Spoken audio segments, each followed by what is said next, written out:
Meant na sa joke. Alam mo kasi, tinatawag ko rin tong PA si Kenneth dati kapag nagbibiroan kami. Parang ngayon, kasama ko siya. Di ba, PA?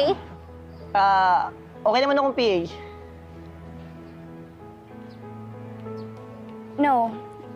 Ayoko sana na tinatawag si Miggy na PA. Kasi boyfriend ko siya.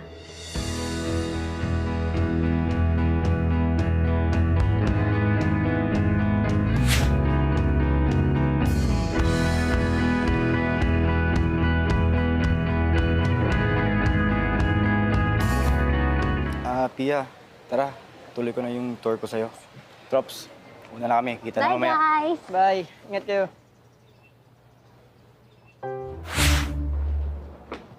Oh, anong sabi? Hindi daw nila ma-accommodate yung request ko. Madami na daw silang project na naka-line up. Hoy, ang lalim na naman ang iniisip mo. Don't mind me. Marami lang talagang requirements na ipapasa. So, ano ng plano mo? Pupunta na lang ako sa Barangay Hall kina Momski. Itutuloy ko na lang siguro yung inisip kong program para sa mga bata. Sige, samahan na rin kita doon. I know I can always count on you. Tara.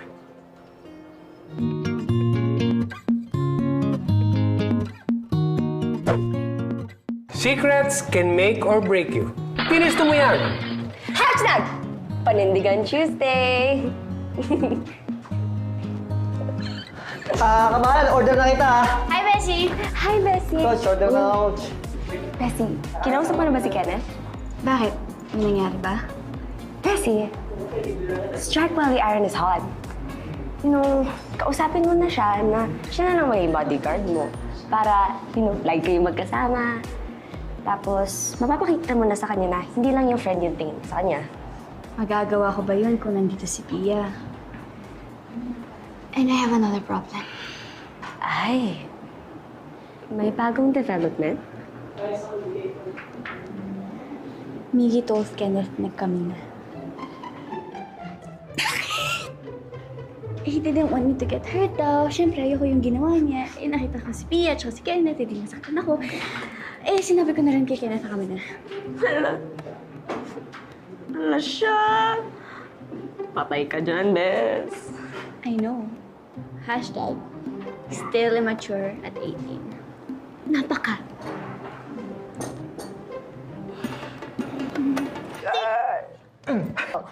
Ang sakit!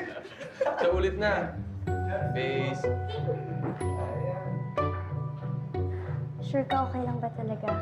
Oo yan. Kulang Trops eh. Halika. Oh! Ano yan? Trops! Trops!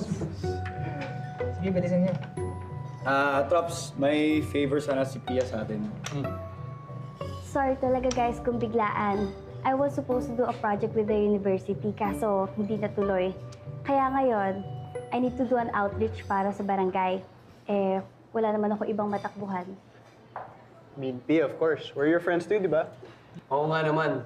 Tutulong kami. Ano bang dapat gawin?